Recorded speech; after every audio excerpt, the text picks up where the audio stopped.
everybody, it's Anna. Welcome to a new tarot story this week. We start with the Monday card, and for that we have the Moon reversed. So the Moon is a major arcana card, so it carries with it an important life lesson. And in this case, the lesson of the Moon is about bringing illumination to dark places. So if we look at it upright, we see that it's a landscape, a night landscape. We've got the moon in the sky, and we've got these critters that come out at night. So the idea is that, they hide during the light of day, but at night they kind of come out. And the opportunity here is for us to bring illumination to them.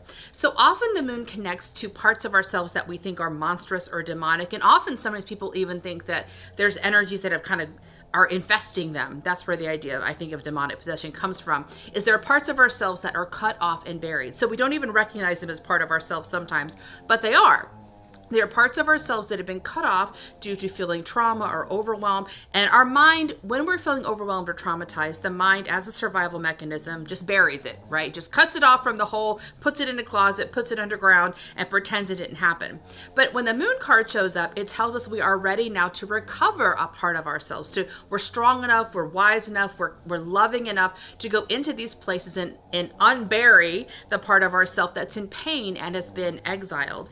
Bring it into the light and reconcile it with ourselves. So the good news about the moon card work, even though it can be a little daunting and we might need some support in doing it because we do have some pretty ingrained fear around this energy, is that the part of you that's buried really only needs to be healed and loved. That's all it needs. Once you do that, that energetic loss or leak that we have from that woundedness has been healed. In addition, the gifts that are connected to that part of ourselves are now restored to the whole. Every part of ourself is important. Every piece of ourself has giftedness. And when it's cut off, we lose that gift. So it's not only a release of old woundedness, it is an acquiring of new power and new possibility. Now, this card came to us reversed. That suggests to me that we might be being invited to do this work, but we're feeling a bit blocked. As I just said, we're being asked in this work to engage something that's almost a visceral fear usually. The mind is really worried and terrified and sometimes has even blocked a memory completely out of our mind because it's really afraid that that is going to overwhelm us. That was his experience when it happened, is that we're in danger, which is why it cut it off. So to kind of counter that danger, to remind ourselves that we're in no danger, we're perfectly safe, is sometimes a bit difficult to accomplish on our own.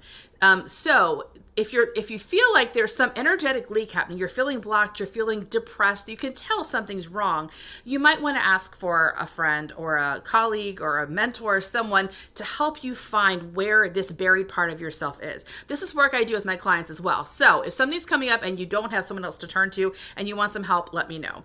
But that's how we start our week, is there is an energetic healing available, but we might not be able to access it on our own. That's totally normal, actually. It's kind of difficult to do it on our own sometimes. That's why we have each other.